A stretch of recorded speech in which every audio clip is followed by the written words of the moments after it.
오늘은 계시록 20장 1절로 6절을 중심으로 천년왕국에 관하여 보기로 하겠습니다. 첫째 부활에 참여하는 자들은 복이 있고 거룩하도다.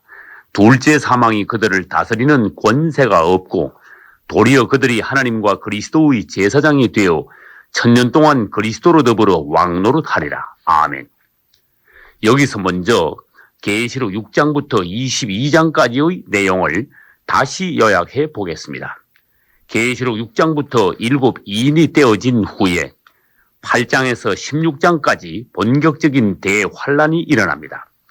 그리고 17, 8장에 가서 큰 성 바벨론에 대한 심판이 있고 19장에서는 어린 양의 혼인잔치와 그리스도의 지상 재림과 동시에 아마겟돈 전쟁이 있으며 드디어 오늘 20장에 와서는 사탄이 무저갱에 갇히고 땅에서 천년 왕국이 있은 후에 고국과 마곡의 전쟁과 백보자 심판을 거쳐 천국과 지옥으로 나뉘게 되는 것입니다.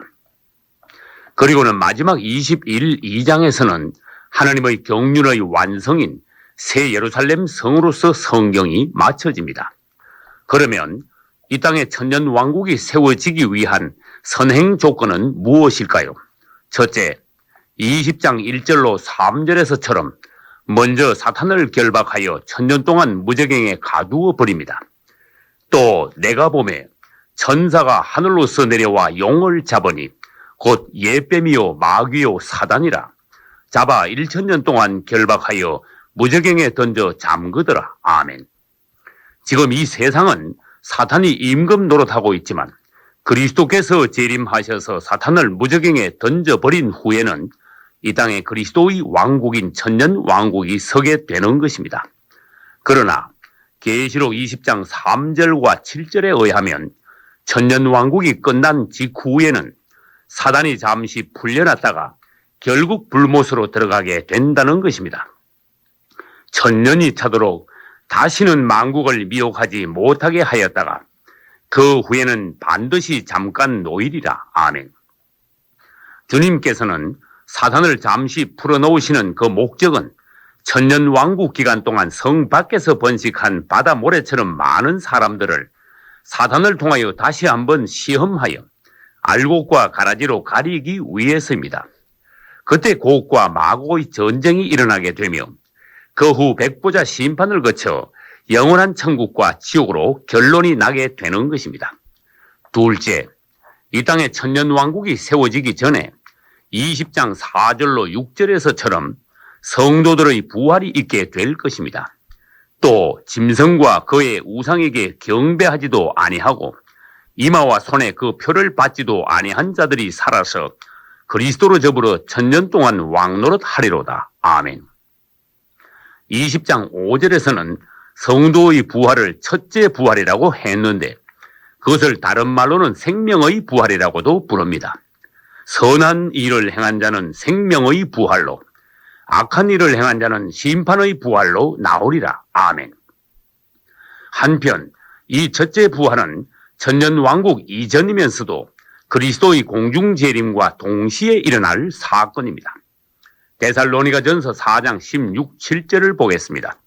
주께서 호령과 천사장의 소리와 하나님의 나팔로 친히 하늘로 쫓아 강림하시리니 그리스도 안에서 죽은 자들이 먼저 일어나고 그 후에 우리 살아남은 자도 저희와 함께 구름 속으로 끌어올려 공중에서 주를 영접하게 하시리라. 아멘. 고린도전서 15장 51, 2절에도 같은 내용의 말씀이 있습니다.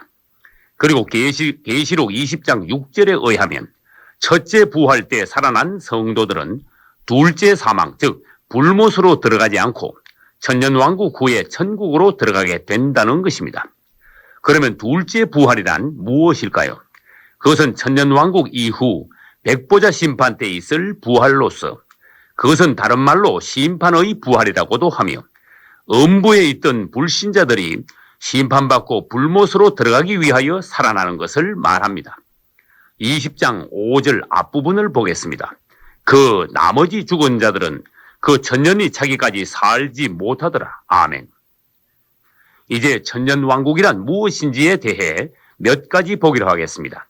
첫째, 천년왕국이란 하나님의 나라가 이 땅에서 이루어지며 하나님께서 땅을 창조하신 목적이 성취되는 때를 말합니다. 마태복음 6장 9절 이하에서 주님이 가르쳐 주신 기도에는 나라의 임하옵시며 뜻이 하늘에서 이룬 것 같이 땅에서도 이루어지이다 라는 기도가 있습니다. 천년왕국이 바로 하나님의 나라가 이 땅에 임하는 것이며 그분의 뜻이 땅에서도 이루어지는 때인 것입니다. 그분이 보시기에 심히 좋았던 이 땅은 사탄의 반역과 사람들의 타락으로 인하여 모든 것이 변질 부패되고 말았습니다. 그리하여 하나님께서는 창세기 3장부터 계시록 20장까지의 긴 역사를 통하여 모든 것을 회복하신 후에 이 땅에 그분의 천년왕국을 세우시게 되는 것입니다. 둘째, 그러므로 천년왕국이란 하늘과 땅의 모든 것, 즉 만유가 회복되며 땅은 에덴 동산의 모습으로 되돌아가게 되는 때를 말합니다. 하나님이 영원 전부터 선지자의 입을 통하여 말씀하신 바 만유를 회복하실 때까지는 하늘이 마땅히 그를 받아두리라. 아멘. 그러므로 천년왕국 때가 되면 문자 그대로 지상의 천국이 이루어지는 것입니다. 그때에 이리가 어린 양과 함께 거하며 표범이 어린 염소와 함께 누우며 젖 먹는 아이가 독사의 구멍에서 장난하며 광야와 메마른 땅이 기뻐하며 사막이 백합화같이 피어 즐거워하며 그것들이 우리 하나님의 아름다움을 보리로다. 아멘. 셋째, 천년왕국 때는 이미 인간이 통치하던 시대는 끝나고 그리스도께서 직접 왕이 되셔서 통치하심으로써 이 땅에 완전한 정의와 평화가 실현되는 때입니다. 보라, 장차 한 왕이 의로 통치할 것이요 방백들이 공평으로 정치할 것이라. 아멘. 세상 사람들은 뛰어난 지도자가 나타나 놀라운 정치를 함으로써 이 땅을 낙원처럼 만들어주기를 고대하지만 어떤 지도자가 나와도 땅에 참 평화를 가져올 수는 없는 것이며 오히려 사람들의 헛된 열망에 부응하여 장차 적그리스도가 나타나 거짓 평화로 사람들을 현혹하고는 이 땅에 대환란만을 가져오게 될 것입니다. 넷째, 천년왕국 동안 이긴 성도들은 그리스도와 함께 왕이 되어 통치할 것입니다. 그들이 하나님과 그리스도의 제사장이 되어 천년 동안 그리스도로 더불어 왕노릇하리라. 아멘.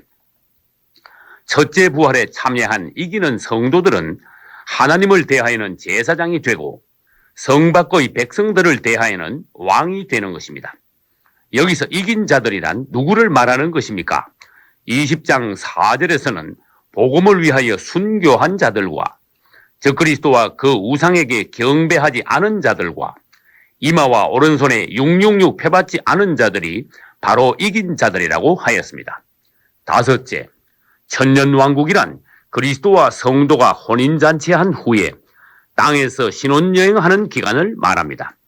우리는 장차 휴거되어 공중에서 신랑 예수와 혼인잔치한 후에 땅으로 내려와 천년이 하루 같은 신혼여행을 거친 후 마침내 천국으로 들어가 영원히 그분과 신혼생활을 하게 될 것입니다.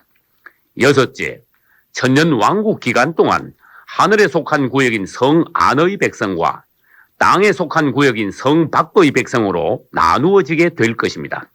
다시 말하면 이긴 성도들은 그리스도의 신부와 왕이 되어 성 안에 있을 것이며 반대로 구원은 받았지만 여전히 육신을 가진 사람들은 성 밖에서 천년간 인간 생활을 함으로써 수천 수만 배로 번식하게 될 것입니다. 이사야 60장 20절에 의하면 그때 사람들은 거의 죽지 않을 것이라고 하였습니다. 그때 100세에 죽는 자는 아이겠고 100세 못 되어 죽는 자는 저주받은 것이리라. 아멘. 일곱째, 천년왕국 기간 동안 사탄은 무저갱에 갇혀있게 될 것입니다. 사탄이 묶이고 그리스도께서 통치하실 때 비로소 이 땅은 하나님의 왕국이 되는 것입니다. 그러면 천년왕국 기간 동안 누가 어디에 있게 될까요? 첫째, 우리 주 예수께서는 땅으로 내려오셔서 천년 동안 계시며 직접 통치하실 것입니다. 둘째, 사단은 결박되어 천년이 차도록 무저갱에 갇혀있게 될 것입니다. 셋째, 적그리스도와 거짓 선지자는 이미 불못으로 들어갔습니다. 넷째, 유대인들과 이긴 성도들은 그리스도와 함께 성 안에서 왕노릇 할 것입니다. 다섯째, 구원은 받았지만 거듭나지 못한 성도들은 성 밖에서 인간 생활을 유지해 갈 것입니다. 여섯째, 구원받지 못하고 죽은 자들은 음부에서 계속 고통받고 있다가 천년왕국 이후 둘째 부활 때 살아나 백보자 심판을 거쳐 불못으로 들어가게 될 것입니다. 주 예수여, 내가 주님을 사랑합니다. 아멘.